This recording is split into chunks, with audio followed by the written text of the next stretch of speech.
Hello everyone, welcome back. We are talking about low sodium eating. So how you can do it, why it's important, and then the 3 major places you will find sodium and how you can avoid them. The benefits of eating low sodium are you reduce your risk for congestive heart failure, you reduce your risk for stroke, you reduce your blood pressure, and you reduce how much bloating you have associated with the sodium in your diet.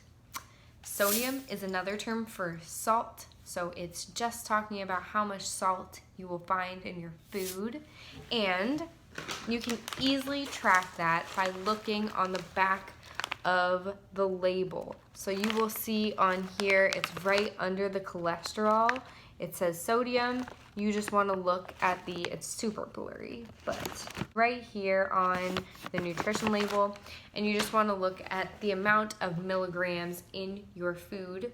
You want to keep the amount to 1,500 milligrams or less per day. That means 500 milligrams or less per meal. That comes out to about 1/4 a teaspoon per meal. So you can see how tiny that is. Your body really only needs a teeny tiny amount of sodium. Really, the big trick in sodium is the more you eat, the more you want.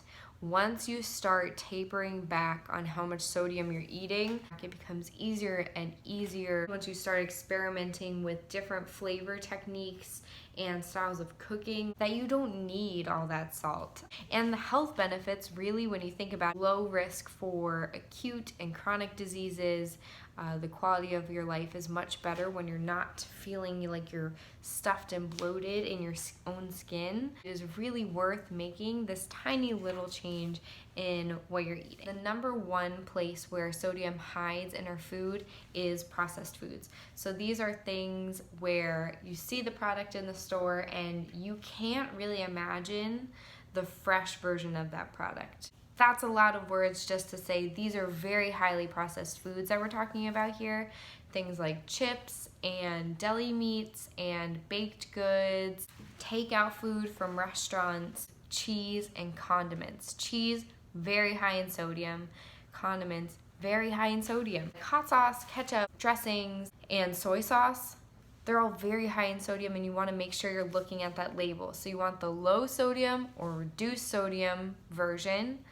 If you're going to use a sauce or a condiment on something, you want to make sure in one serving that there's under 150 milligrams of sodium. Otherwise, if there's more than 150 milligrams in a serving, it's way too much and you're going to exceed your limit. You won't even necessarily taste the salt. Some healthy alternatives, you can either make it at home. That's the best way to reduce the sodium, is to make the dressing at home.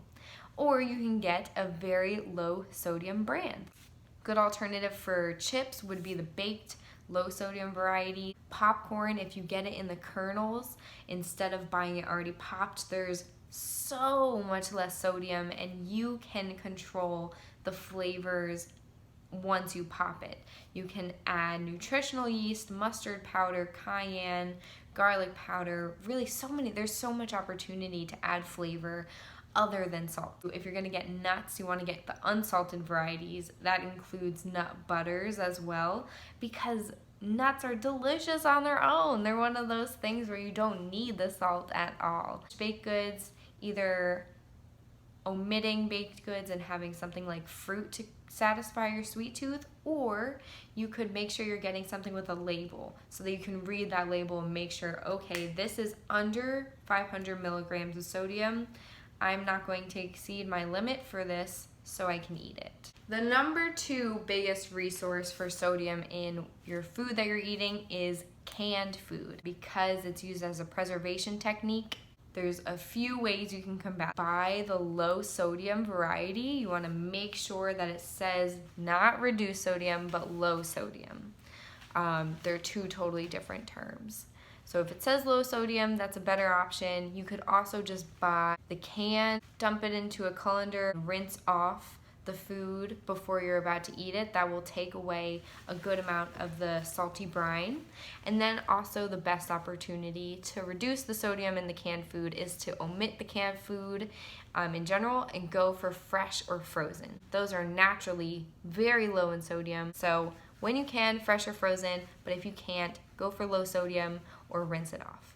Then our third and final biggest resource for salt is the table. Table salt, bouillon cubes, seasoning blends, those are very typically high in sodium. There's a few techniques you can use. Taking the salt off of your table, that way you're not tempted to use it. You can omit salt while you're cooking until the very end of the meal when you're about to eat. If you sprinkle just on top before you're about to eat, several studies have shown that you drastically reduce how much sodium you eat by not cooking with it and just using it at the end. So that's another option. The biggest skill here is learning what herbs and spices you can use on your own for meals instead of salt. This is where the creativity comes into play, because you have to commit to learning the different spices and blends.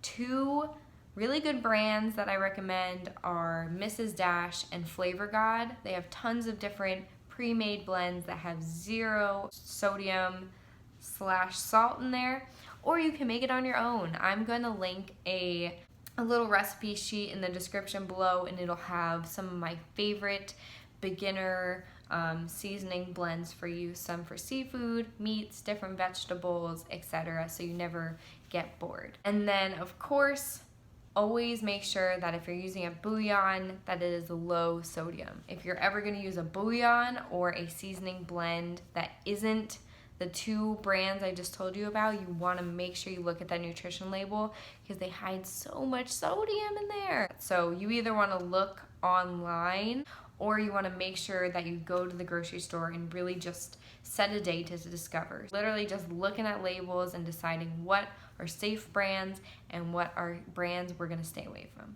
So that's it for low sodium eating, where you can find it in your food and how to reduce it. The biggest tip here is very important to get familiar with the seasonings that are available for you and the seasonings that work best with the kind of food you like to eat. It's way more healthy to figure out what you like aside from salt. Your body will thank you, your loved ones will thank you, and I thank you for sticking through this video this far. You obviously care about your well-being and outcome, and for that I applaud you. If you have any questions, just drop a comment, and make sure you check out that link in the description on how you can add flavor to different meals without the salt. Thanks for watching.